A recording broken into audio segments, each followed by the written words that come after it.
9 गोरी भाभी की एक काली नंद। तेरी हिम्मत कैसे हुई इस गाजर के हलवे को खाने की? ये गाजर का हलवा मैंने अपनी गोरी बहू के लिए बनाया था, ना कि तुझ कल्लो के लिए। तू मर क्यों नहीं जाती कि मेरे सीने पर सांप की तरह डोल रही है? चली जा मेरी नजरों के सामने से। माँ जी, ये क्या कह रही हैं आप? हम तो इस घर की सिर्फ बहुएं हैं, लेकिन कल्पना तो इस घर की बेटी है।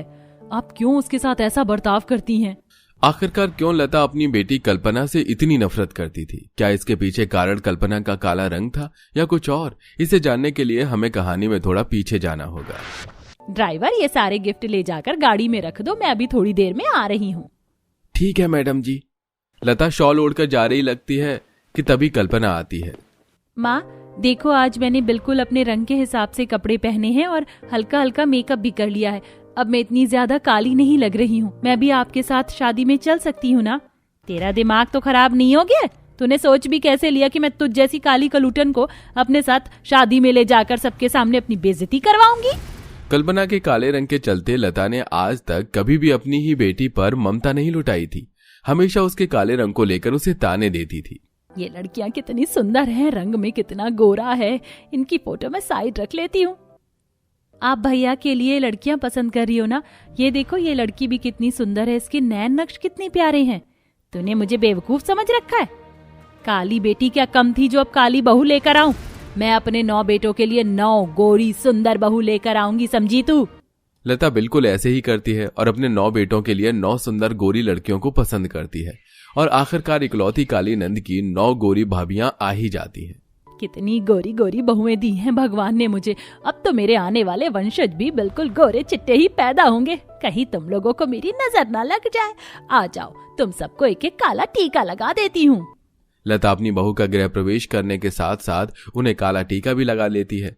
अपनी सास का इतना प्यार देखकर जहां वो सभी बहुएं मन ही मन खुश होती हैं, तो वहीं अपनी माँ को अपनी बहू को इतना प्यार करता देख कल्पना काफी उदास हो जाती है। अरे माँ जी, कल्पना कहाँ है? लगता है वो अपने कमरे में ही है। आप लोग खाना खाइए, मैं कल्पना को बुलाकर लाती हूँ। तारा बहू बैठ जा, कल्पना को बुलाने की कोई जरूरत नहीं है। वो अपने कमरे में ही नाश्ता करती है। जब भूख लगेगी तो वो खुद ही आकर खाना खा लेगी। अपनी सास की बात को सुनकर उन सभी बहुओं को काफी अजीब लगता है। सबके नाश्ता करने के बाद बेचारी कल्पना किचन में आती है और नाश्ता लेकर अपने कमरे में चली जाती है, जहां सभी बहुएं अपने कमरे में आराम कर रही थी। वहीं बेचारी कल्पना इस कड़कड़ाती ठंड में आंगन में ढेर सारे बर्तन और कपड़े धो रही थी। मैंने सोचा नहीं था कि मेरी गोरी भाभी भी बिल्कुल मेरी माँ की तरह ही है। किसी को मेरी फिक्र ही नहीं है। किसी ने ये नहीं सोचा कि मैं नाश्ते पर मौजूद नहीं हूँ तो मुझे बुला ले, और ना ही कोई घर के काम में मेरी मदद करने के लिए आया। ठंड से कांपते हुए कल्पना आंगन में काम कर ही रही होती है कि तभी सुमन और संध्या अपने कमरे की खिड़की से कल्पना को ठंडे पानी में काम करते हुए देख लेती है। हे भगवान, संध्या देखो, कल्पना किस तरह इतनी ठंड में ठंडे पानी में काम कर रही है। इसे देखकर तो मुझे कपकपी शुरू हो गई है। माँ जी ने तो कहा था कि उन्होंने घर के काम के लिए नौकरानी रखी है, इसलिए तो हम सब आराम कर रहे थे। संध्या और सुमन बाकी बहू को जाकर कल्पना की बात बताती हैं और अब सभी बहुएं कल्पना के पास आती हैं। कल्पना, घर में तो काम करने के लिए नौकरानी है ना, तो तुम भला इतनी ठंड में ये काम क्यों कर रही हो? तुमने तो गर्म कपड़े तक नहीं पहने। अंदर आ जाओ वरना बीमार पड़ जाओगी। आपको मेरी इतनी फिक्र करने की कोई जरूरत नहीं है। मैं बचपन से ही ठंड में इस तरह काम करती आई हूँ। जब औरों को मेरी फिक्र नहीं है तो आप लोग क्यों मेरी फिक्र कर रही हैं? आप लोग अंदर जाकर हीटर के सामने बैठकर हाथ तापिए, वरना आप सब बीमार पड़ जाएंगी। अपनी नंद का ऐसा बर्ताव उसकी भाभियां कुछ समझ नहीं पाती और ऐसे ही समय गुजर जाता है। आज तो बहुत ज्यादा ठंड है।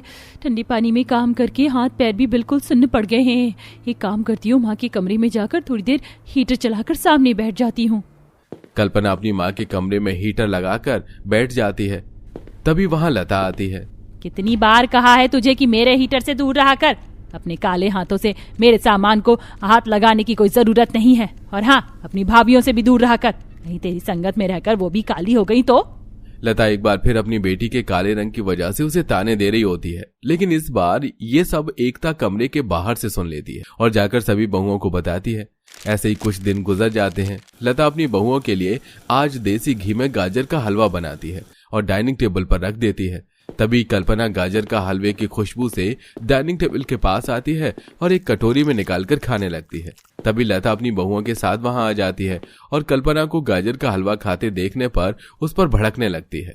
ये गाजर का हलवा मैंने अपनी गौरी बहू के लिए बनाया था ताकि इसे खाकर वो और गोरी हो जाए, लेकिन तेरी हिम्मत कैसे हुई इसे खाने की? अपने काले हाथों से तूने सारा गाजर का हलवा बर्बाद करके रख दिया।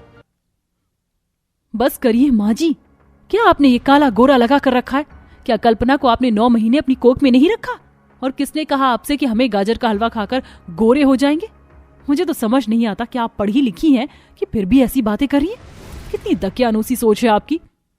मेरी दकियानूसी सोच नहीं है, तुम लिख कर ले लो। 10 दिन इसके साथ रह लेना तो इसके रंग में बिल्कुल इसकी तरह ही कल्लो हो जाओगी, फिर खुद ही बैठ कर रोना।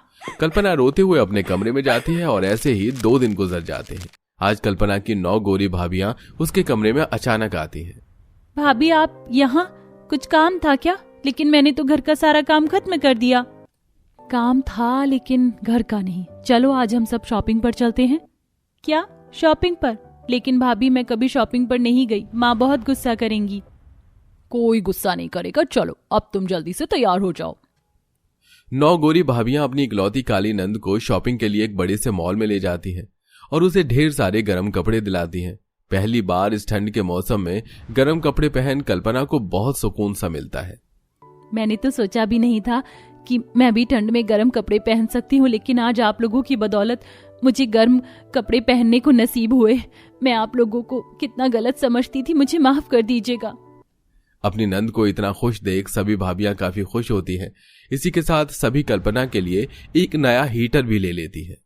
ये लो कल्पना, मैंने तुम्हारे लिए गोंद के लड्डू बनाए हैं, खाकर बताओ कैसे बने हैं। ये गोंद के लड्डू तो बहुत ज्यादा टेस्टी हैं। बचपन में एक बार खाया था मैंने। क्या मैं एक और खा सकती हूँ? अरे बाबा, सारे लड्डू तुम्हारे ही हैं, जितने खाने हैं उतने खाओ।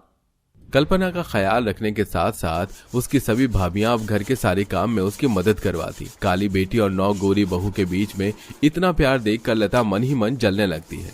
हर रोज की तरह लता गर्मा गर्म चाय की चुस्की ले रही थी कि तभी अचानक उसके पेट में दर्द होने लगता है। सभी लोग जल्दी से लता को अस्पताल लेकर जाते हैं। वहीं सभी को पता चलता है कि लता की दोनों किडनी खराब हो चुकी हैं।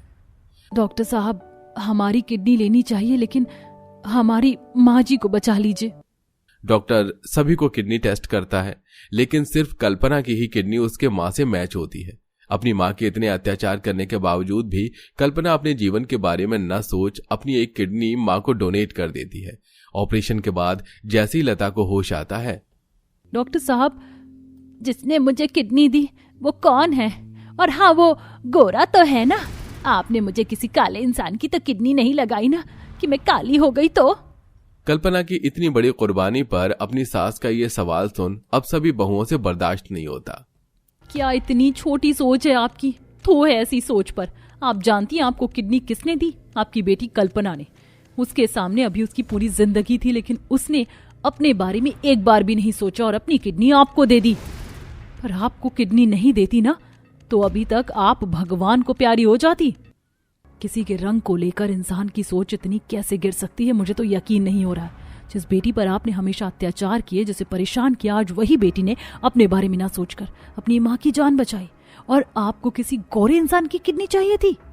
सभी बहू मिलकर लता को काफी सुनाती हैं, जिससे लता को उनकी बातें महसूस होने लगती हैं और उसे अपनी गलती का एहसास होता है।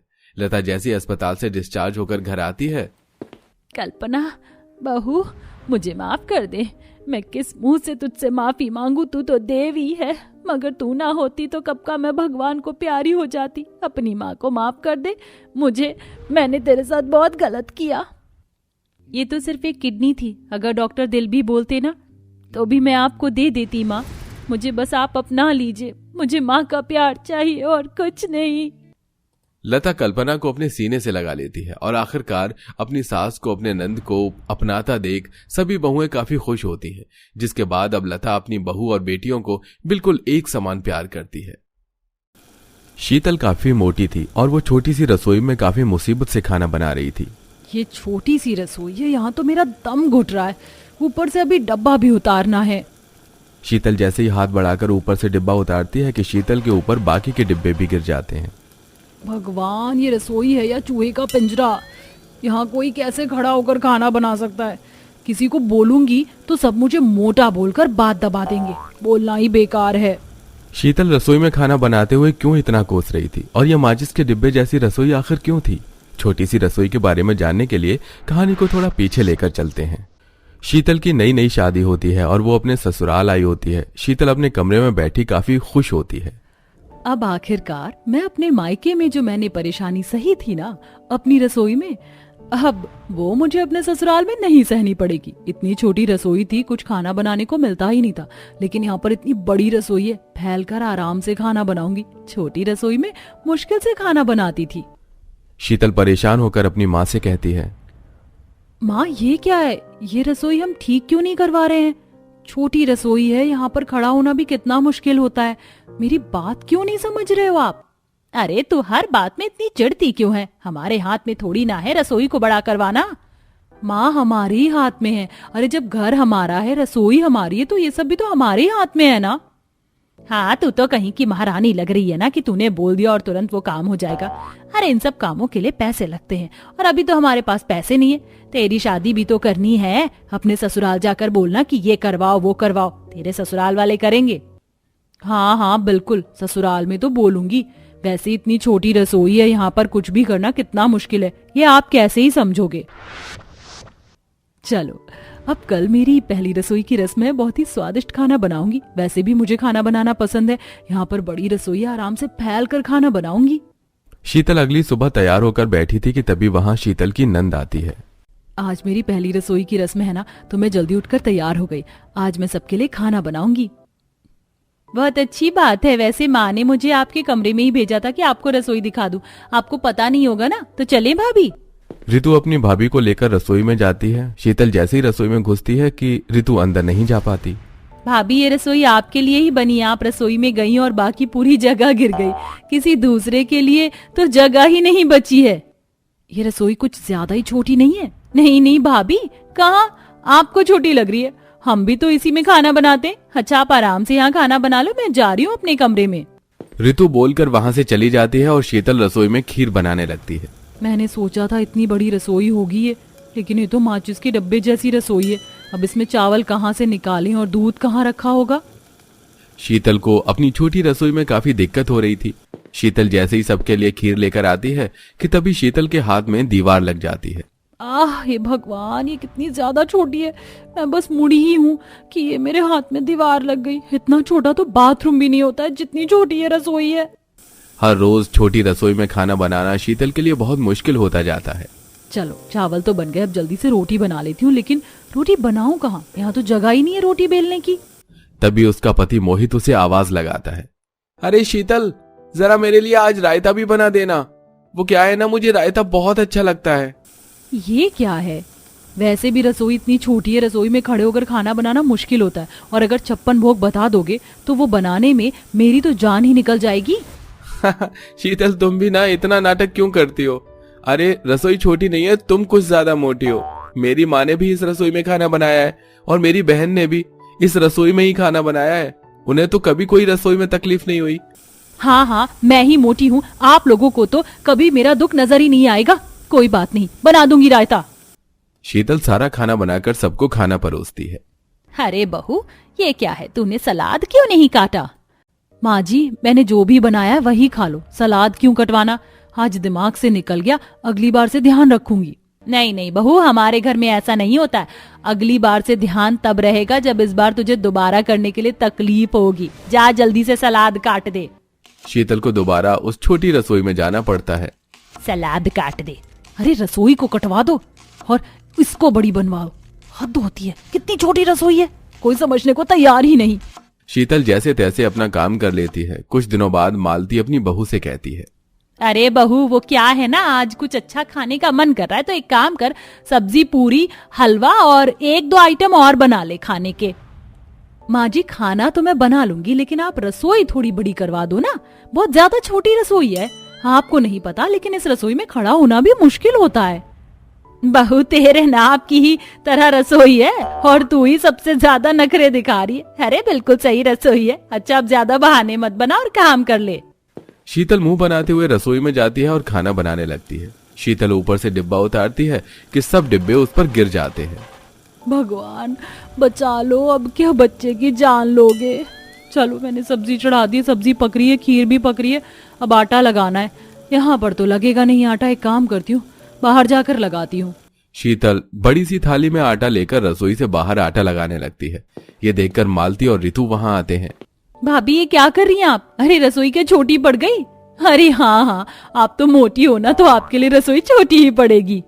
बिल्कुल सही कहा तुमने, रसोई छोटी पड़ रही थी, इसीलिए मैं बाहर आकर आटा लगा रही हूँ। लेकिन बहू हमारे यहाँ ऐसा नहीं होता, हमारे यहाँ रसोई में ही खाना बनता है और खाने से जुड़ी हर चीज रसोई में ही होती है। तुझे भी रसोई में करना पड़ेगा और मुझे कोई बहस नहीं करनी अब इस बात के बात पर। अपनी सास का जवाब सुनकर शीतल आटा लेकर रसोई में जाती है। हद है, एक तो रसोई बड़ी नहीं कर रहे हैं, ऊपर से मेरी परेशानी भी नहीं समझ रहे हैं। कोई बात नहीं, अब देर लगेगी तो देर ही सही, खाना ठंडा हो जाए तो खाना ठंडा ही सही, मैं तो एक एक करके खाना बनाऊंगी। शीतल अब एक एक करके खाना बनाने लगती है और लास्ट में पूड़ियां बनाती है, जिससे बाकी खाना ठंडा हो जाता है। अरे ये तो ठंडा खाना है, तुम ठंडा खाना क्यों दे रही हो हमें? अब मेरी थोड़ी ना गलती है, रसोई इतनी छोटी है, एक एक करके खाना बनाऊंगी तो बाकी सारा खाना तो ठंडा होगा ना। गरम खाना है तो रसोई बड़ी बनवा दो। सच में बहू तू बहुत बहाने बनाती है, हमें नहीं पता था तू इतनी बहानेबाज निकलेगी। ठीक है, मैं दोबारा गरम कर दूंगी खाना, बस। शीतल रसोई में जाती है और खाना गरम करने लगती है। शीतल को रसोई की स्लैब से निकला हुआ पत्थर कमर पर लगता है। ये पत्थर और मेरी जान ले रहा है।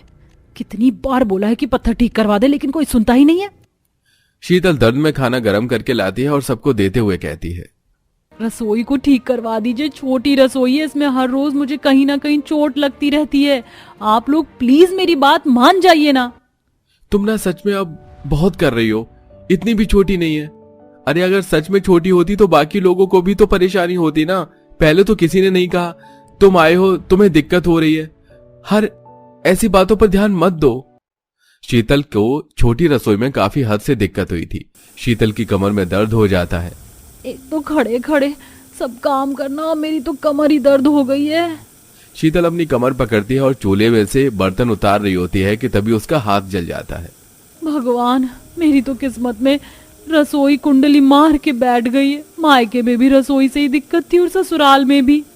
शीतल सारा काम खत्म करके बाहर जाती है, सबके साथ बैठती है। शीतल के हाथ में, कमर में और सिर पर भी चोट थी। ये सब देखकर मालती कहती है, बहू तुझे इतनी चोट कैसे लगी?